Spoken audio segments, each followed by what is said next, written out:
people, I know the faces. It would've hurt less if them people had no relation. It was times I had no purpose, no motivation. So believe when I say it's no overstatement. You saved me. I remember standing in a casket at people I love. In disbelief like this can't be what it was. People offer money. What's up, world? It's your boy First the Legend. We at the Live to Be Legendary podcast. I got my co-host Sko. It's my guy, you already know. Today's guest, a wise one. He gives us jewels with his lyrics, jewels with his rhetoric. He is a jewel. A stand-up man, stand for something big in the community, even bigger for his family. And I can't wait to sit with him and learn from him and build with him. Good up, y'all, for St. Basil. Appreciate you, man. Appreciate it. Thank you for coming on with us. Oh, for sure. Yeah, spending time with us, man. One of the most, when I first heard your name, first thing I said is, that shit is fire. Yeah. St. Basil. I said, gee, did your mama name you that? Did you go through a name book and say, I want this and that? How you get that? No, so I'm an artist, right? Right. And artists, especially artists from our communities, they tend to take monikers from criminals. Right. Right? American criminals. St. Basil is actually, he was actually a black man that ruled during the Dark Ages, right? So in the Dark Ages, right before the Renaissance period, that's actually a time when black people ruled Europe and Asia. You see it a lot of the, what you call Russian icons, right? So a lot of those saints were righteous people that were around pushing righteousness during the time where majority of the known world was wicked, right? So I always looked at my life's path and the things that I stand for, and I resonate with that more than being, you know, quote unquote, would pick a mobster. His name is something. So yeah, that's where the name comes from. Basil was a real pope. He was a man. Knight. Yeah, he was a real saint. Right. So if you ever look in Russia, that building that looks like ice cream cone, that's called the Basilica. That was built in as a memorial to Saint Basil. That's right. funny. Yeah. So you have a lot of guys that were like Saint Nicholas. He was a real man. That wasn't Santa Claus. He was a real man. Black man. Right. And you have different icons. I'll show you some of them. You ever heard of St. Maurice? No. Put you on St. Maurice. Well, Switzerland. St. Maurice, let me take that back. I've heard of him. I'm not versed on his works. Okay, You understand what I'm saying? That's So you that'd need be a to great build. Right. You need to be versed on these on their works, because not every saint was a saint. You understand? Once you come into that period of whitewashing, right? A lot of the saints begin to be whitewashed, and people got the name based on Roman Catholicism and things like that. So it wasn't the saints, it wasn't our people. Right. So build on Saint versus Sinners. Okay, so Saint versus Sinners, that's my album, right? So I feel like that project is pretty much, I make music for the saints and for the sinners. You understand? So I don't make music for the demons though. It's a difference, right? So saints and sinners, you got people that's already on a righteous path. That's aware, that's conscious. You understand? And I'm trying to every day to strive. That don't mean you perfect, but you on that path to righteousness, you already know. Then you got people that don't really know, and they on a path that's not the right thing. Destruction. Right? But they're just waiting for that time for God to intervene in their life, right? And then get set on the right path. And then you got people that just flat out demons that stand on evil. They're gonna be evil regardless. That's not what I'm dealing with. I'm dealing with the saints and the sinners. You understand? Those are our people that may be sitting in darkness and just waiting for that light to shine. And what do you consider yourself? Are you a saint sinner, or you consider something different? I know you don't. I know you're not a demon. No, I'm a saint. Oh, you're a saint. Saint Basil. Saint Okay, Basil. all right. So what drove you in the direction of what made you choose that name? Is that like your religion, or is it just like somebody that you heard about growing up? You said, damn, how'd you come about choosing that? So even taking that route to choosing that? Right. So I don't have a religion. I my nationality is I'm an Israelite, right? So we have our law, statutes, and commandments and things like that nature. Our history, Yes. right? So basically, that's all part of our history. Right. So I resonate with that, being as though this is my way of life, and this is something in my history. Everything has to do with us. It's not a me going out and looking into other people's culture to connect with. Right. Before I build on that, I want to know, who were you before you were saying Basil, though? Yeah, that's a good question. My rap name was John Doe. Ah, it's funny, John John Doe. Doe. No, yeah. See, and here's the thing. Here's the ironic part of all of that, right? You know, John Doe is somebody who's dead, is no identity to Nobody him, know right? where it is. Yeah, but I never knew. When I took that name, I didn't think of it as, damn, I'm really like a person without an identity right now. Right. In life. So were you not conscious that, like now you're conscious, you know who you are, but was John Doe somebody that knew who they was, had knowledge of self? No. You know, Oh, wow. so when I was John Doe, I just called myself John Doe because I was unknown to the rap world. You know? I see what you're saying. So now. I was kind of dope, But on but a no, higher level. yeah, I was dope as a rapper, but I didn't have the name. I come up in the neighborhood. I'm from Nicetown, That's right? where you from, about to ask you. Yeah, I'm Okay. from Oh, Nicetown. all right, So all right. we had Chris and Neef and all them. Chris, Neef, Spade, Miss Jade. We had big names. You understand what I'm saying? So I got busy, but I was unknown. So I'm like, I'm John Doe. You know, and I'm still nice. But when I look at it in hindsight, I was really a John Doe. Right. Because I was disconnected from life. When you don't know who you are as a man, you don't have any purpose, you really disconnected from life. Yeah.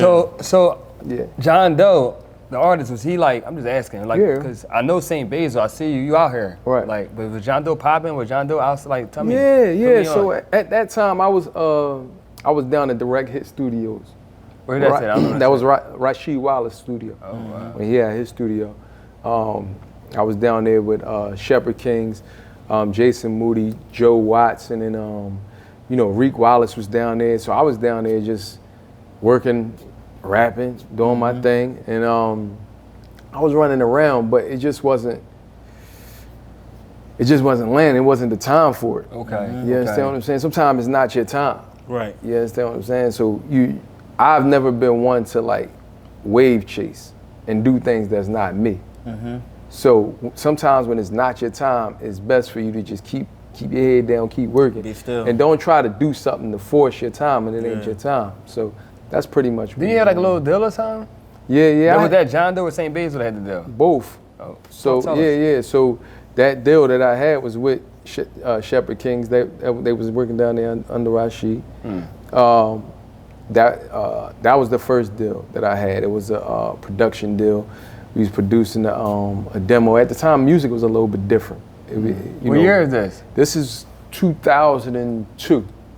Oh, wow. 2001 to 2003, but 2002 is like really when it was like rolling, right? And then later on, just like recently, probably like, and when I say recently, I'm gonna say around 2015-ish is when I was with Skyhook, DJ Revolution. They was from the world famous Wake Up Show, Sway and Tech in the morning. Okay, yeah, it's right. Yeah. So he had a DJ Revolution, and So you around New York City a lot too, or something? yeah. They had a situation with under that Sony umbrella, ATW Recordings. So I was, You got any good features? Anybody? you mean in time or at that time? No, in time. So here's the funny thing. Back when I was with Shepherd Kings, right? I had a song with Wanye. This is in 2002. Wanye, Sean from Boys II Men. I had features with them. I had a song with Chris at the time from back then. But I really wasn't like a feature guy. I really wasn't in the Yeah, work. you your own. You gotta hear his music. You don't know. Yeah, he got yeah. his own lane, his own story. But once I got with Skyhook and them, I rap with a lot of dope guys. Mr. Mech from y'all might know him. He used to be with Mav Hoffa podcast, Mecca. him, Head Crack, those guys like that. And then now in the Philly scene, you know, I rap with guys, Wes, D. Jones, everybody at the camp. You with the spitters now. Yeah. You with the spitters. You with the guys. We'll get to that.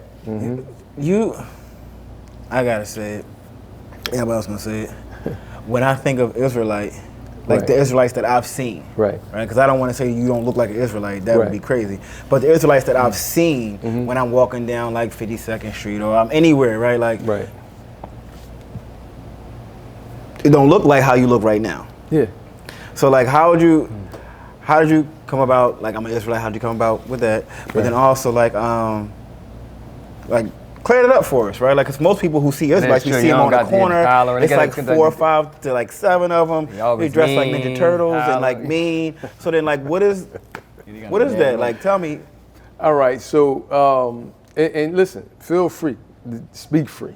It's nothing that you're gonna say to offend me. No, so for sure. I'd rather you speak free because a lot of this is what's on people's minds. Yeah. So the best way to clear up anything is to just say it the way it come out. No, for sure. I just don't like when people say things like, they gotta holler at me when they talk. You don't look like a, like, you know what I mean? Because people can look various ways. But then I wanted to also be clear, like, this is like from my perspective, what I'm seeing. You know what I'm saying? But I hate when people say like, you don't look like a lawyer. Okay. What does that look like? That is true. I didn't know he was like. Right. So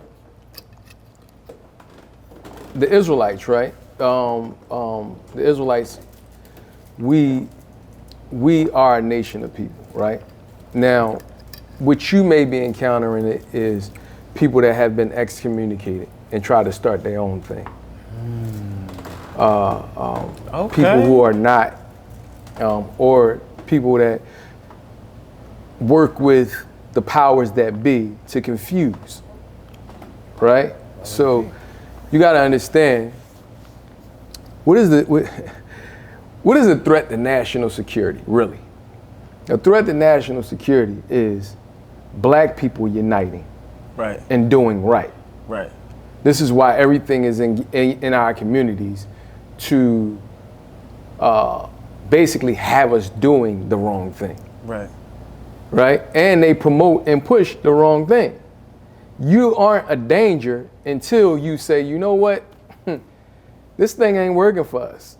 Right. We need to come together and we need to get ourselves together. You know? So that's always been an issue. This is why they what's his name? I don't want to miss FBI, first head of the FBI. Hoover? J. Edgar Hoover, right? Hoover, yeah. One of the programs that he came with COINTELPRO? Within the COINTELPRO, you can look it up. It's called the Black Messiah Program. Mm-hmm. Yeah, I know about that program. Now this was specifically targeted for black organizations, and they look for an individual who was able to galvanize black people to bring them together. Yeah. They saw that as a threat.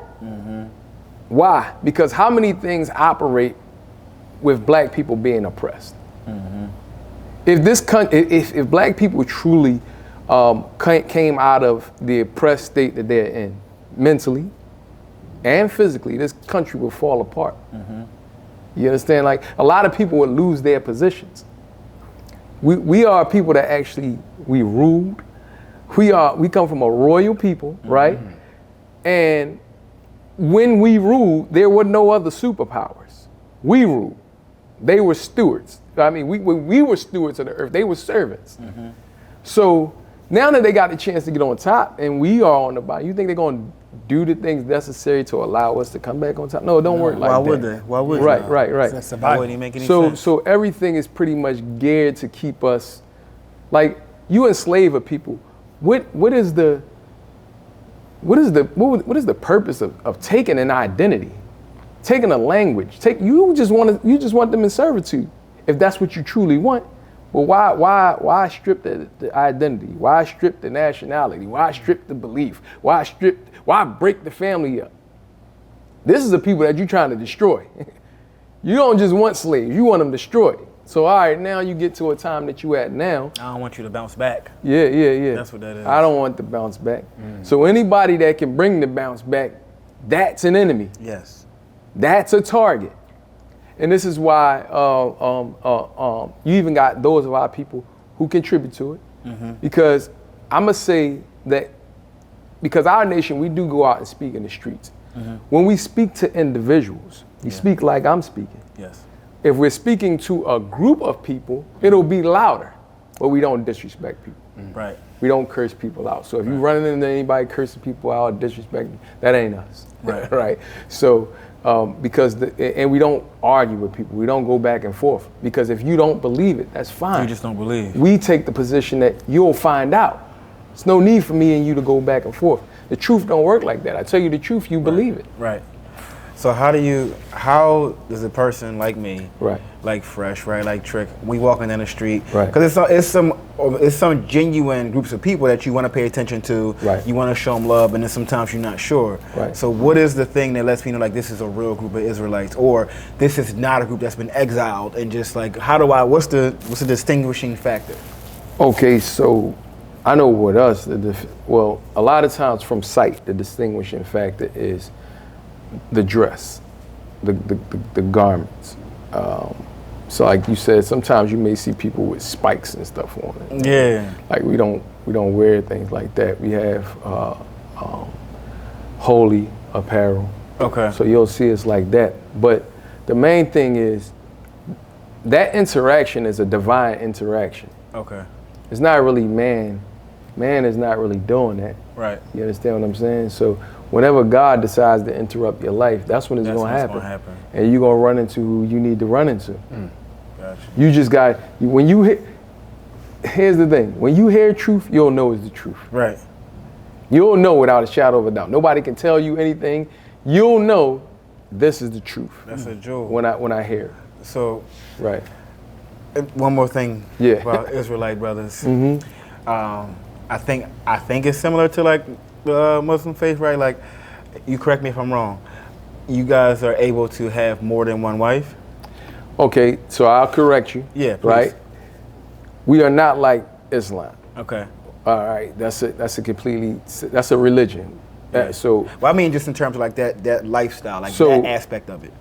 Not really aligning with yeah, religions. having more than one wife is allowable because it's biblically allowable. God allows for a man to have more than one wife. So yeah, that's allowed. Okay. And it's our way of life. Right. So a man can have one wife if he wants. He can have zero, or if he can have as many as he can responsibly have into his life. Yeah. Do you have more than one wife? Yeah. Yes, so- I do, and I have a huge family, man. I really have a huge family. I don't Talk really about get it, into yeah. the specifics of my family because my family. See, it's some things that are sacred. Absolutely. Right? Absolutely. Like some people get on these podcasts and they just rip. Yeah, yeah. You know what I'm saying? Y'all see guys, they talk about any and everything, what they do in the bedroom and all that. Yeah. It's like, yeah, bro, yeah. what are you talking about? Is anything sacred anymore? Absolutely not. Right. In this era. But yeah, I do have more. I do have more than one wife. I have a huge family: 9 sons, 11 daughters, Okay. 4 granddaughters. Soon to have 4 grandsons because I got a grandson on the way. And it's we should really be having large families responsibly. Our economics, with the economy being so bad, I think it's irresponsible. Not saying for you, but No. Go, yeah. Yeah, like I think it's biblically or organically, yes. But 2025, how things are going, no. I don't think that's here's the reason why I will push back on that, right? Do you think you got more money now than your great-great-grandparents had? Yeah. That's a trick question. Yeah. Because lifestyles were different back then. If bread was 10 cents. So if bread is 10 cents and I'm making X amount of $100, that's the equivalent of me making X amount of $1,000 and bread is fucking $5. Isn't that the same? Let me go back even more generations then. Okay. Fresh out of slavery. You think you got it better Sure. Right. You think they was concerned about how many kids that they had when they were. Here's the thing about the children, right? Let me tell you something. Yes, sir. This is not home. And this is the problem with our people. We are behind enemy lines. I can't say it no plainer than that. People forget that. People start thinking that they start to believe that we are a part of this this society. And this is why when it fails them, they find themselves disappointed over and over and over. It's like a hamster in the wheel. You ever notice yourself keep on, I'm gonna vote for this guy, and I'm gonna vote for that guy, and I'm gonna vote back for this guy, and I'm gonna vote back for that guy. And you doing this, and it's like, wait a second. The hood still look like the hood. The same struggles that my father went through is the ones that my grandfather went through, that my great-grandfather went through. It's psychological. They playing with you. They playing with you behind enemy lines, right? So why would you, being behind enemy lines, right, being outnumbered by your oppressor, didn't reduce your numbers by making a smaller family? You listening to them. That's how they can't make families like we do. You understand that? The people that run into Planned Parenthood, that's not them, that's us. That's why they put it in our communities, because they want us to reduce. This is why if they can't get it through Planned Parenthood, let's try gun violence. Boom. This way we can get them to use them guns. We can just put it in music. Put it on TV. We can give them the music. Media. Give them the music. They'll love the music because it's like spells. That's what it is. It's casting spells. You know? And while you building, and while you just woke me up, because the more children we have, the higher probability of our Messiah is coming. Listen, the more children that you have and that you teach, this is the key point. It's not just having kids. Yeah, come on, wise man. Because having kids and not taking care of them, you are worse than a traitor. Having kids and then teaching your kids, that grieves your enemy. That's one thing that's one thing that scares the hell out of them. Having kids and teaching your kids grieves the enemy. It grieves them. Same Basil quote. It grieves them. You know. What you mean by it grieves the enemy? They hate to see that.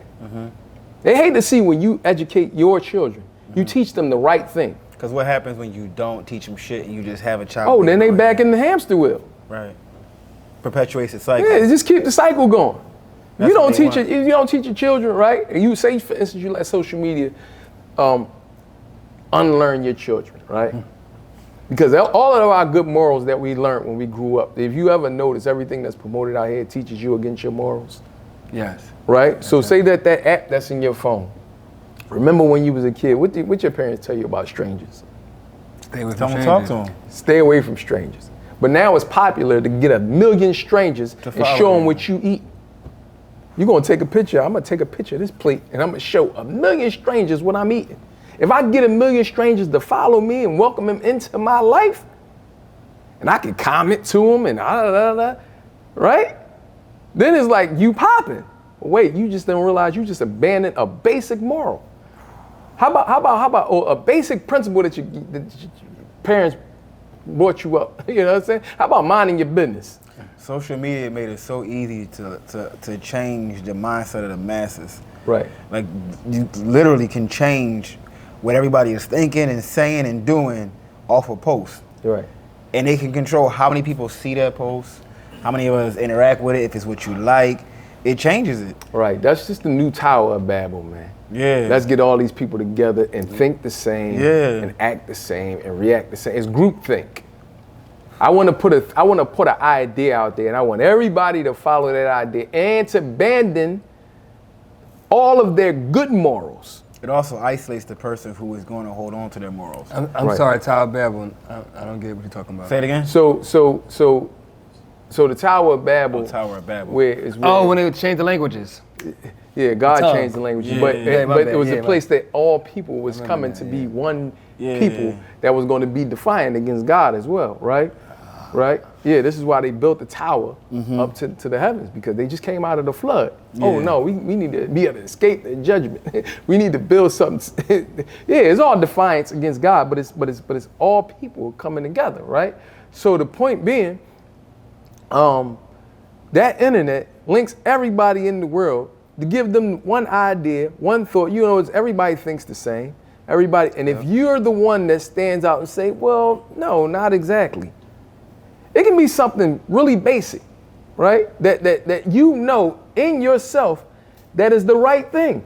Why am I going to call one person they? Oh, shit. Why? Oh shit. I mean, but see, and the wild thing is, there is no reason that a man should ever feel uncomfortable or feel like he's about to be under attack for speaking basic truth. Yeah. Why am I telling one person, why am I going to call you Fresh the Legend? Why am I going to call you they? Call you they. Yeah. That defies the definition of they or them. I can't call you he or she because why? Groupthink and ideas and different stuff and then just took over and it have you abandoning your basic morals and principles.